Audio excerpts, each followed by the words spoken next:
Maendeleo ya taasisi ya sayansi za bahari hayapaswi kubaki ndani ya mipaka ya chuo pekee. Jamii inayozunguka taasisi hii lazima inufaike moja kwa moja na uwepo wa chuo hiki kupitia ajira, huduma, biashara na shughuli za kijamii zitakazochangia kipato chao.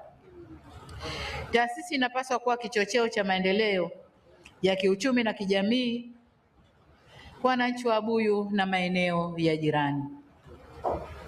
Katika muktadha huo, nahimiza taasisi kuanzisha na kuimarisha mafunzo mafupi ya vitendo, hususan kwa wananchi wa maeneo yanayozunguka chuo ambao tayari wanajishughulisha na shughuli za bahari, ili waweze kuongeza tija, kipato na uelewa wa matumizi endelevu ya rasilimali za bahari na hivyo kuchangia kikamilifu katika uchumi wa buluu.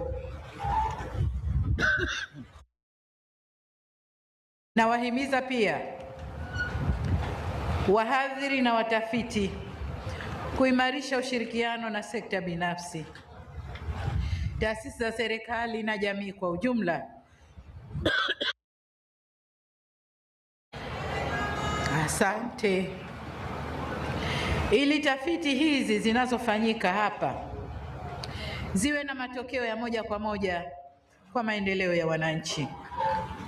Kwa wanafunzi watakaoingia chuo hiki, ni wasihi mtumie fursa hizi kikamilifu, mjifunze kwa bidii, fanyeni tafiti bunifu na muwe mabalozi hizi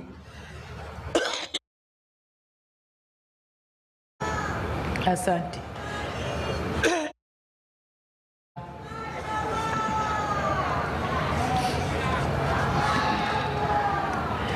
Nataka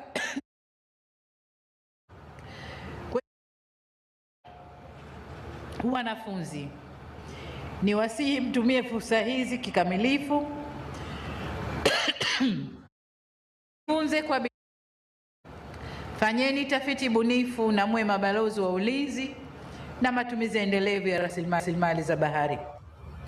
Msisahau kwa bahari yetu ni eneo muhimu sana kwa usalama wa nchi yetu pia.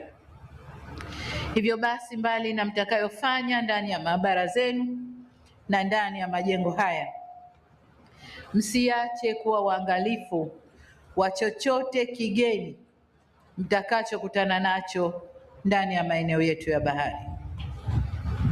Ndugu viongozi, nitumie fursa hii pia kutoa shukrani za dhati kwa Benki ya Dunia kwa ushirikiano wao wenye tija katika kuendeleza mradi huu kupitia programu ya HIT. Niungane na waliosoma utenzi kuwashukuru waliomimina miji pesa hii ili kuweza kufanya ujenzi wa chuo hiki. Lakini kama alivyosema mkuu wa Chuo Kikuu cha Dar es Salaam, sio chuo hiki tu, miji pesa ile imezunguka mikoa yote ya Tanzania. Kwa hiyo tuwashukuru sana. Tunawakaribisha Benki ya Dunia waendelee kushirikiana nasi kama wadau muhimu katika safari ya maendeleo endelevu ya taifa letu.